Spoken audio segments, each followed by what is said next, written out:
கரூரில் நடந்தது பெருந்துயரம், கொடுந்துயரம். இதுவரை நடக்காத துயரம், இனி நடக்கக்கூடாத துயரம்.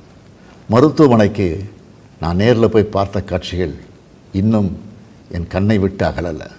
கனத்த மனநிலையிலையும் துயரத்திலையும் தான் இன்னும் இருக்கேன். செய்தி கிடைச்சதும் மாவட்ட நிர்வாகத்தை முடுக்கிவிட்டு எல்லா உத்தரவுகளையும் பிறப்பித்த பின்னாலும் என்னால் வீட்டில் இருக்க முடியல.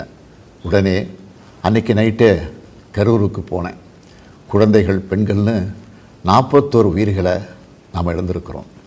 இறந்து போனவங்க குடும்பத்துக்கு தலா 10 லட்சம் ரூபாய் அறிவித்து அதை உடனடியாக வழங்கிட்டு இருக்கோம். ஹாஸ்பிட்டலில் சிகிச்சை பெற்று வர்றவங்களுக்கு அரசு சார்பில் முழு சிகிச்சையை வழங்கி வரோம்.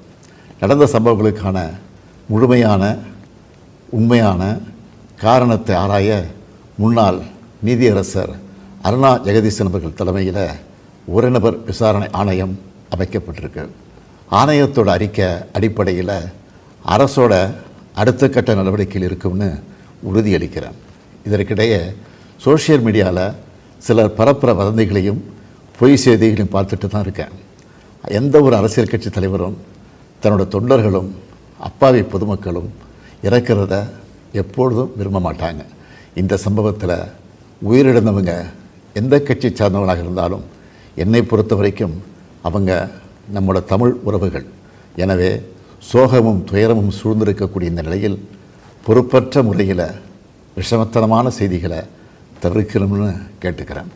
அரசியல் கட்சிகள், பொது அமைப்புகள் இது போன்ற நிகழ்ச்சிகள் நடத்தும்போது இனி வரும் காலங்களில் எத்தகைய பொறுப்போடு நடந்துக்கணும்னு என்ற விதிமுறைகளை வகுக்க வேண்டியது நம்ம எல்லோருடைய கடமை. எனவே நீதியரசரின் ஆணைய அறிக்கை கிடைச்ச பிறகு எல்லா அரசியல் கட்சிகள், பொது அமைப்புகளோடு ஆலோசனை நடத்தி இதற்கான விதிகள், நெறிமுறைகள் வகுக்கப்படும்னு உறுதியளிக்கிறேன். அத்தகைய நெறிமுறைகளுக்கு எல்லாரும் ஒத்துழைப்பு தருவாங்கன்னு நம்புகிறேன். மனித உயிர்களே எல்லாத்துக்கும் மேலானது. மானுடப்பற்றே அனைவருக்கும் வேண்டியது. அரசியல் நிலைப்பாடுகள், கொள்கை முரண்பாடுகள், தனி மனித பகைகள்னு எல்லாத்தையும் விளக்கி வச்சுட்டு எல்லாரும் மக்களுடைய நலனுக்காக சிந்திக்கணும்னு கேட்டுக்கிறேன். தமிழ்நாடு எப்போவுமே நாட்டுக்கு பல வகைகளில் முன்னோடியாகத்தான் இருந்திருக்கு. இதுபோன்ற நிகழ்வுகள் இனி எந்த காலத்திலையும் நடக்காமல் தடுக்க வேண்டியது நம்ம எல்லோருடைய கடமை.